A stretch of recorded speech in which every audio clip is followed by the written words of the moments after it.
Nació en la Ciudad de México en 1920, en el seno de una familia de políticos, donde su abuelo se distinguió como escritor, diputado, senador y presidente del estado de Jalisco, mientras que su padre se dedicó a la historia.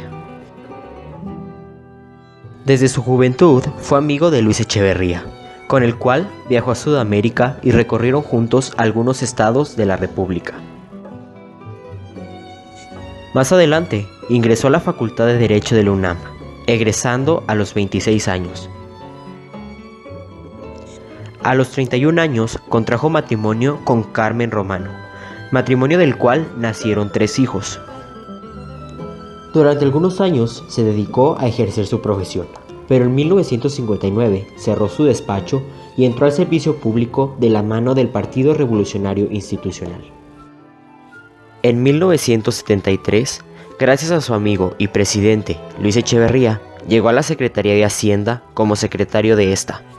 Aquí reformó la estructura tributaria, incrementando sustancialmente los ingresos del gobierno.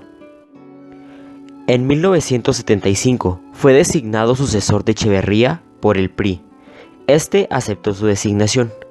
Meses después, recibió el apoyo de otros partidos políticos como el Partido Popular Socialista y el Partido Auténtico de la Revolución Mexicana. Fue así, en 1976, que José López Portillo llegó a la presidencia de la República Mexicana. A continuación, les presentamos una pequeña entrevista que se realizó al presidente. Hola, ¿qué tal? Buenas tardes. Nos encontramos aquí en la residencia oficial de Los Pinos, a punto de entrevistar al expresidente José López Portillo, quien fue el primer secretario de Hacienda en convertirse en presidente. Buenas tardes, presidente. ¿Cómo se encuentra el día de hoy? Sumamente complacido de poderme dirigir a ti, a tu auditorio, al pueblo mexicano, para poder hacer un resumen juntos de la mano de mi gobierno, de mi sexenio. Un gobierno que siempre estuvo puertas abiertas para cualquier comentario, para cualquier opinión. Mi gobierno se caracterizó por incluir al pueblo mexicano dentro de cualquier decisión que yo pude haber tomado. ¿Cómo surge la solución Somos Todos?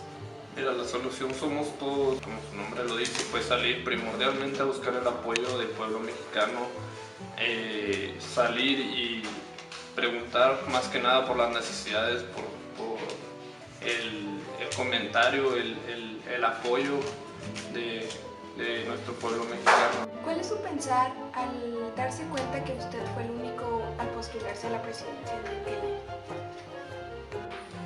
Sí, mira, la cuestión de haber sido yo el único candidato hacia la carrera de la presidencia, pues no fue más que un dato claro, un mensaje claro de la población que daba por hecho que la solución iba a ser el unificar al pueblo mexicano, el gobierno, tanto gobierno como las entidades federativas tendríamos que trabajar de la mano para poder llevar a cabo pues todas esas promesas. ¿Qué postura asume el gobierno mexicano al descubrir el yacimiento de petróleo Cantarell en Campeche y tiempo después dar la noticia al pueblo mexicano que éramos literalmente ricos gracias a esto? ¿Y por qué tiempo después usted ante el pueblo mexicano, con lágrimas en los ojos, asume que en los bancos nos habían estafado? Como en su momento lo aseguré, el hecho de haber encontrado ese pozo petrolero Cantarell, como se le conoce, fue para nosotros un par de aguas para una economía sólida, una economía de un país que no se caracterizaba por ser petrolero. Nosotros le dimos ese auge al sistema petrolífico del Estado mexicano. En su momento lo aseguré y lo sigo asegurando.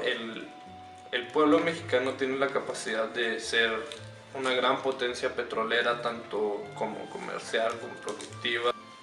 En su momento la noticia nos cayó, como no decirlo, como un balde de agua fría, puesto que al pueblo mexicano, tanto a mí como a todos mis colaboradores, la noticia de cómo decirlo con otras palabras, una gran estafa amenizada por el sistema de bancos internacionales que por decirlo de alguna manera, nos robaron al pueblo mexicano. En su momento salí, di la cara por mi gobierno, por mis colaboradores, por el pueblo mexicano, y hasta el último día de mi sexenio, como se lo puedo asegurar al pueblo mexicano, es que defenderé el peso como un perro, saldré a dar la cara. Señor presidente, en su sexenio fue cuestionado por 3 aspectos: los viajes concurrentes de la primera dama hacia Francia con una comitiva de más de 300 personas. Como segundo aspecto, la inflación de la canasta básica y la inestabilidad económica que durante ese sexenio no pudo mantener estable y durante 18 años había estado en pleno auge. Y en tercer punto, la postura armamentista que asumió durante su sexenio. Sí, mira, mucho se dijo, mucho se criticó a mi gobierno, mi sexenio, mi mandato. Realmente esos 3 ámbitos que se están manejando, el primero, los viajes de mi esposa hacia Francia fueron totalmente financiados por mi sueldo, por mi persona, nunca fueron del erario público.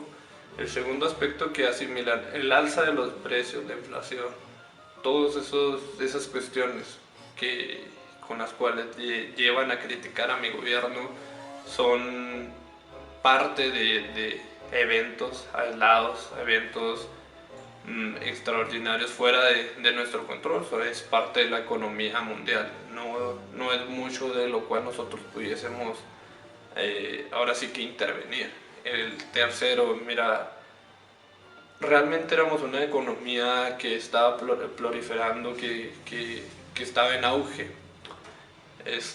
Por esta cuestión teníamos que buscar también el conllevar la seguridad de nuestra nación, del pueblo mexicano.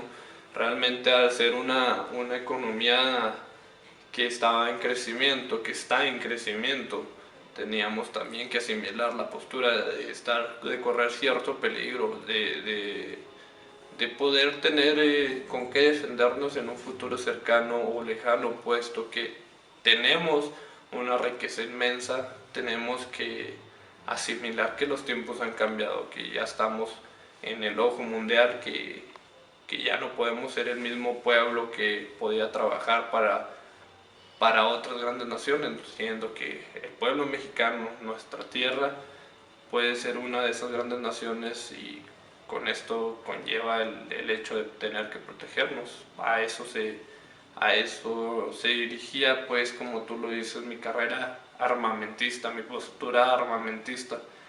Pero nada de eso, realmente fue sumamente para cuidado de la nación, para que nuestro ejército, nuestras fuerzas leales a la nación fueran un poco más competitivas ante los grandes riesgos que conllevamos, como lo es la invasión de otros países, como son problemas reales que hoy en día estamos viviendo.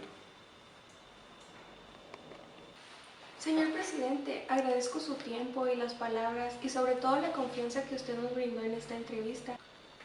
Esta misión ha llegado a su final. Muchas gracias por su tiempo y atención. Nos vemos en la próxima.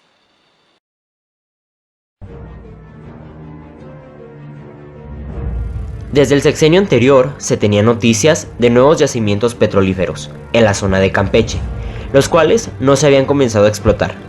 Por lo tanto, uno de los primeros proyectos de López Portillo fue impulsar la explotación de esos yacimientos. A partir de 1978, el petróleo se convertiría en pivote del crecimiento de la economía mexicana. Aseguró que la crisis económica había terminado y que el petróleo jugaría un papel fundamental en el futuro desarrollo económico del país. A mediados de 1981, el precio del petróleo ligero comenzó a descender, sin que los miembros de la Organización de Países Exportadores de Petróleo pudieran llegar a un acuerdo para disminuir la sobreproducción y frenar la caída de su cotización en el mercado internacional. La saturación mundial de petróleo actuó sobre la política de precios en México, por lo que a principios de junio, Jorge Díaz Serrano, director de Pemex, anunció que disminuiría $4 el precio del barril de crudo, quedando el ligero en $34 y el pesado en 28. Poco después, el gobierno mexicano comenzó a idear estrategias para anular la baja en el precio. De esta manera, a partir del 1 de julio se aumentó el precio de crudo en $2 por barril con la esperanza de recuperar los ingresos perdidos, pero no produjo los resultados deseados. Los clientes comenzaron a cancelar sus pedidos y las exportaciones se redujeron drásticamente. Hacia finales del sexenio, el petróleo se había convertido efectivamente en el motor de crecimiento de la economía. En agosto de 1981, México se convirtió en el primer país en firmar un contrato a largo plazo para abastecer de petróleo la reserva estratégica de Estados Unidos, y en 1982 reemplazó a Arabia Saudita como fuente principal de suministro de las importaciones petroleras estadounidenses. Una gran parte del sexenio de López Portillo fue ficticio. Tomó decisiones financieramente inadecuadas que detonaron una de las crisis más severas. Había deudas que causas y efectos del gasto deficitario y la inflación. Cayó la economía nacional petrolizada. Préstamos terminaron por dejar en cero a beneficiarios del petróleo, deuda externa, y eso a más de un 400%. Para minimización, el gobierno disminuyó el gasto público, subió precios y tarifas públicas. Desesperadamente el gobierno pagó en pesos los depósitos hechos por los mexicanos.